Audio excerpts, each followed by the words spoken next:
প্রিয় শিক্ষার্থীবৃন্দ, তোমাদের সবাইকে স্বাগত জানাচ্ছি অনন্যা কোচিং সেন্টারের স্পেশাল গণিতের ক্লাসে।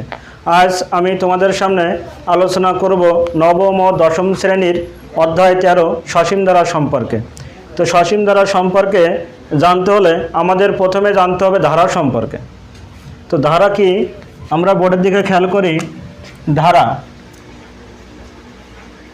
এর ইংরেজি শব্দ সিরিজ, SARIES।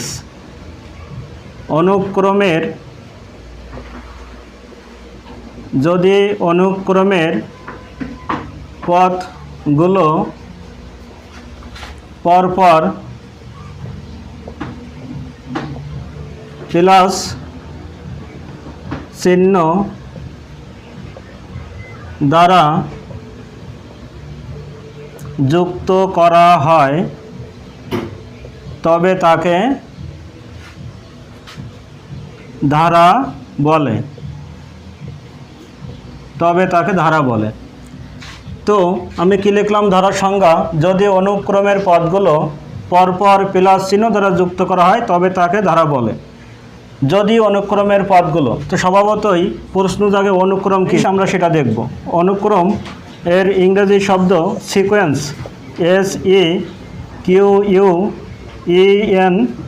SEQUENCE। লিখব আমরা অনুক্রমের সংজ্ঞাটা লিখব। যদি কতগুলো সংখ্যা বা রাশি পর পর সাজানো থাকে তবে এটিকে অনুক্রম বলে।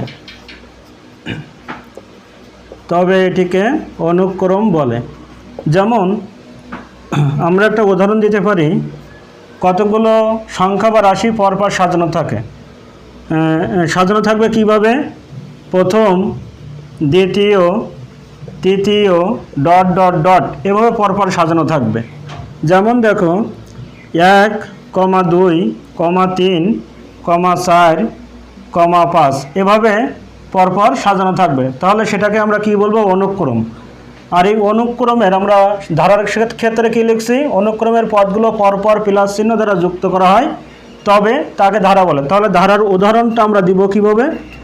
ধারা সমান সমান কেমন হবে ধারাটা?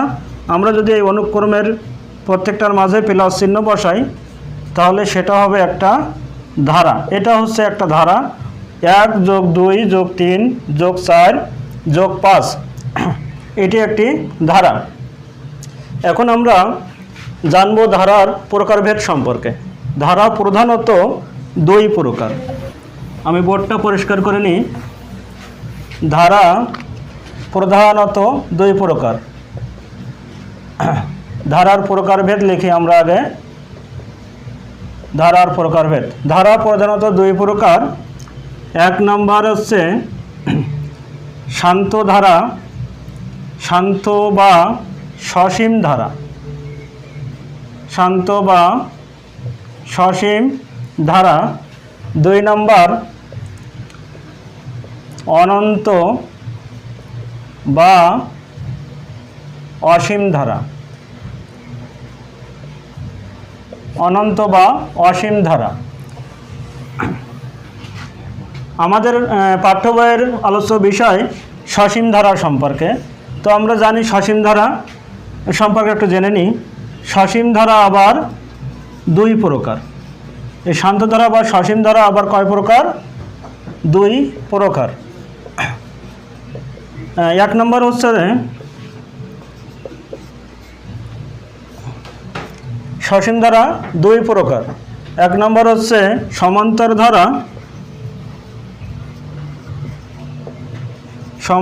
ধারা, এবং 2 নম্বর হচ্ছে গুণোত্তর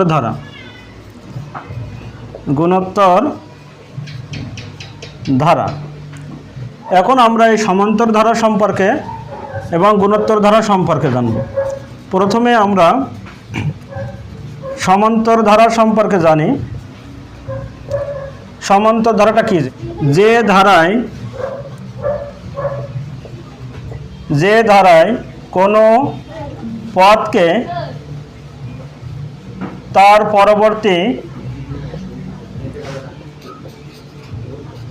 পরবর্তী পথ থেকে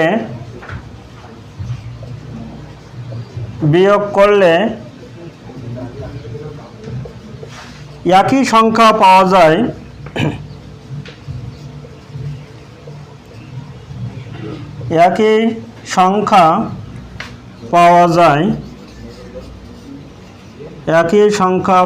যায়, তাকে সমান্তর ধারা বলে।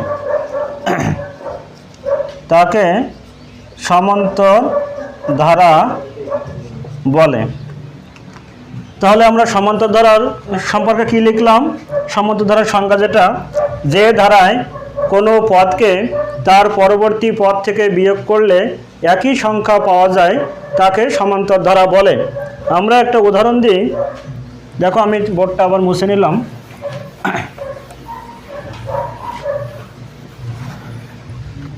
যেমন আমরা একটা সমান্তর ধারার উদাহরণ দিব, 2 যোগ 4 যোগ 6 যোগ 8 যোগ ... এখন দেখো আমরা কি লিখছিলাম? যে ধারায় কোনো পথকে তার পরবর্তী পথ থেকে বিয়োগ করলে একই সংখ্যা পাওয়া যায় তাকে সমান্তর ধারা বলে। তো কোনো পথকে তার পরবর্তী পথ, এখানে প্রথম পথ কত আছে? 2, পরবর্তী পথ আছে 4, তাহলে আমরা 4 থেকে যদি 2 বিয়োগ করি তাহলে কত হবে? 2। এবার দেখো এটাকে আমরা যদি 6 থেকে তার আগের সংখ্যাটা বিয়োগ করি তাহলে পার্থক্য 2 হবে। এখানেও 8 থেকে তার আগে পূর্ববর্তী সংখ্যা আমরা বিয়োগ করলে এখানেও পার্থক্য 2 হবে। অর্থাৎ পরপর দুটি পদের পার্থক্য যদি একই রকম হয় সেটা হবে সমান্তর ধারা। প্রিয় শিক্ষার্থীবৃন্দ, এখন আমরা জানব গুণোত্তর ধারা সম্পর্কে। তো গুণোত্তর ধারাটা কি? আমরা সংজ্ঞাটা লিখে আগে, যে ধারায় কোনো পদের সাথে তার পরবর্তী পদের অনুপাত সবসময় সমান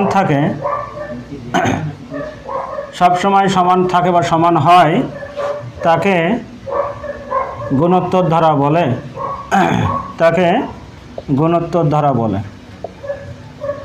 আমরা এখন একটা উদাহরণের মাধ্যমে গুণোত্তর ধারাটাকে আমরা সেটা দেখব। যেমন আমরা যদি একটা ধারা লিখি 3 যোগ 6 যোগ 12 যোগ ... তো এক্ষেত্রে আমরা কি লিখছিলাম? যে ধারায় কোনো পদের সাথে তার পরবর্তী পদের অনুপাত, অর্থাৎ আমার এখানে দ্বিতীয় পদ কত? 6 ভাগ এখানে প্রথম পদ কত? 3, একে ভাগ করলে কত হবে? 3 দুগুণে 6। আবার যদি আমরা 12কে 6 দ্বারা ভাগ করি সেক্ষেত্রেও 2 হবে।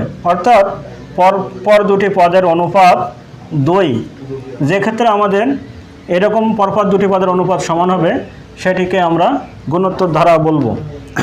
তো এখন আমরা সসীম ধারার এই দুটো ধারা, সসীম ধারার ক্ষেত্রে সমান্তর ধারা অ্যান্ড গুণোত্তর ধারা, আমরা এদের সূত্র সম্পর্কে একটু জেনে নিব। তো প্রথমে আমরা সমান্তর ধারার সূত্রটা জানব। সমান্তর ধারার যে সূত্র আমরা সেটা এখন জানব। সমান্তর ধারার সূত্র।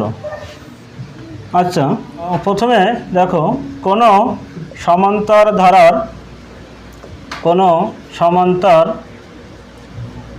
ধারার প্রথম পদ এ এবং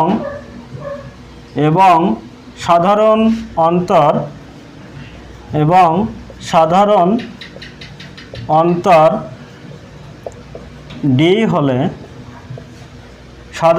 ডি হলে, দেখো কি হবে তাহলে? 1 নম্বর n-তম পদ সমান সমান a plus n minus 1 into D. তাহলে কি হলো, সমান্তরাল কোনো সমান্তরাল প্রথম পদ যদি a হয় এবং সাধারণ অন্তর যদি d হয়, তাহলে সেক্ষেত্রে আমাদের n-তম পদের সূত্র কি হবে, a plus n minus 1 into D. এখন এর আরেকটা সূত্র আছে, সেটা হচ্ছে সমষ্টির সূত্র। সেই সূত্রটা আমরা দেখব। লেখো প্রথম n সংখ্যক, এখানে লেখো, এবং 2 নম্বর কি, প্রথম n সংখ্যক পদের সমষ্টি এবং প্রথম n সংখ্যক পদের সমষ্টি Sn সমান সমান n/2 ইন্টু টয়েজ A plus n minus 1 into D. তাহলে আমরা সমান্তরাল দুটো সূত্র লিখলাম, একটা হচ্ছে n-তম পদের সূত্র a plus n minus 1 into D, এবং অন্যটি সমষ্টির সূত্র। প্রথম n সংখ্যক পদের সমষ্টির সূত্র আমাদের কি হবে, n/2 into 2a plus n minus 1 into D. এখন আমরা গুণোত্তর ধারার সূত্রটা লিখব। গুণোত্তর ধারার সূত্র তাহলে দেখো, কোনো গুণোত্তর ধারার প্রথম পদ a এবং সাধারণ অনুপাত r হলে কি হবে, আমাদের গুণোত্তর ধারার n-তম পদের সূত্র হবে, n-তম পদের সূত্র হবে ar two the power n minus 1, ar two the power n minus 1, এবং প্রথম n সংখ্যক পদের সমষ্টি Sn সমান সমান কি হবে, দেখো, a into R n minus 1 by r minus 1। যখন r গ্রেটার দ্যান 1, যখন r এর মান 1 থেকে বড় হবে, তখন সমষ্টির সূত্র কি হবে, a into r to the power n minus 1 by r minus 1। যখন r এর মান 1 থেকে ছোট হবে, তখন এটি সূত্র হবে Sn সমান সমান a into 1 minus r to the power n by 1 minus r। যখন r লেস দ্যান 1, যখন r এর মান 1 থেকে ছোট হবে, তখন সমষ্টির সূত্র হবে a into 1 minus r to the power n by 1 minus r। প্রিয় শিক্ষার্থীবৃন্দ, এটাই ছিল আমাদের সমান্তর ধারা এবং গুণোত্তর ধারার সূত্র। এখন আমরা এই সূত্রের আলোকে একটা অঙ্ক প্র্যাকটিস করব। তোমাদের পাঠ্য বইয়ের 13.1 অনুশীলনীর 6 দাগের অঙ্কটি আমরা এখন করব। 6 দাগের অঙ্ক আছে কি, দেখো, 8 plus 11 plus 14 plus 17 plus dot dot dot ধারাটির কোণ পদ 392 অর্থাৎ 392। এই ধারাটি এখন আমাদের নির্ণয় করতে হবে। প্রিয় শিক্ষার্থী, ধারাটির কোণ পদ 392। এই অঙ্কটি নির্ণয় করতে হলে আমাদের প্রথমে জানতে হবে ধারাটি কোন ধারা, অর্থাৎ সমান্তর ধারা নাকি গুণোত্তর ধারা। তো আমরা একে দেখে নিই। দেখো, আমাদের সমান্তর ধারার সূত্রর মতে আমরা দেখি, দ্বিতীয় পদ বিয়োগ আমরা প্রথম পদ করি, 11 মাইনাস 8 সমান সমান 3। তারপরে কত আছে, 14 মাইনাস 11, এক্ষেত্রে বিয়োগ করলে কত হবে, 3, অর্থাৎ পরপর দুটি পদের পার্থক্য একই। তাহলে এটা একটি সমান্তর ধারা। আমরা এখানে লিখব কি, সমাধান শুরু করব। প্রদত্ত ধারাটি একটি সমান্তর ধারা। প্রদত্ত ধারাটি একটি সমান্তর ধারা,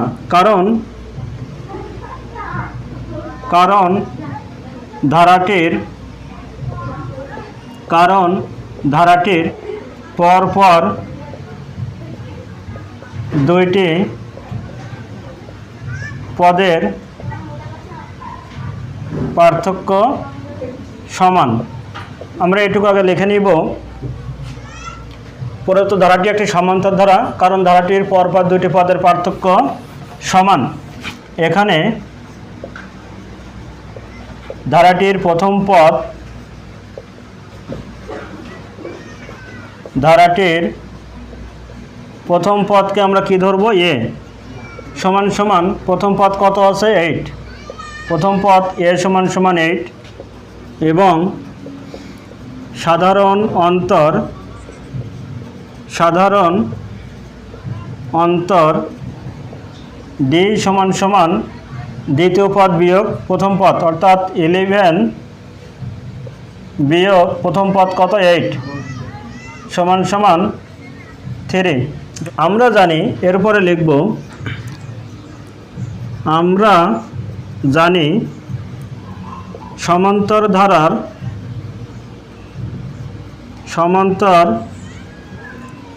ধারার n-তম পদ সমান সমান a plus n-1 into D. এরপরে লিখব, মনে করি ধারাটির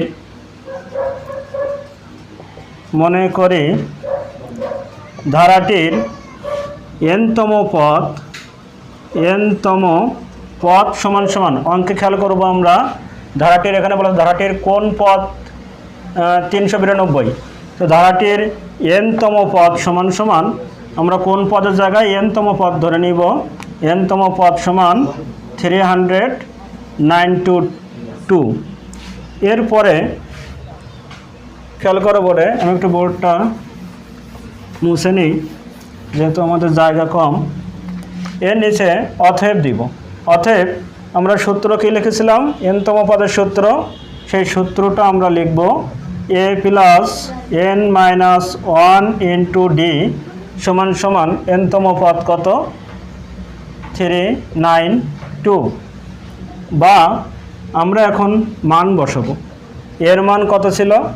এর মান আছে 8 প্লাস n-এর মানটা আমাদের বের হবে, অর্থাৎ n-টা রেখে দিতে হবে, n-1 ইন্টু ডির মান বের হচ্ছে 3 সমান সমান পাশে যেটা আছে সেটা লিখে দিব।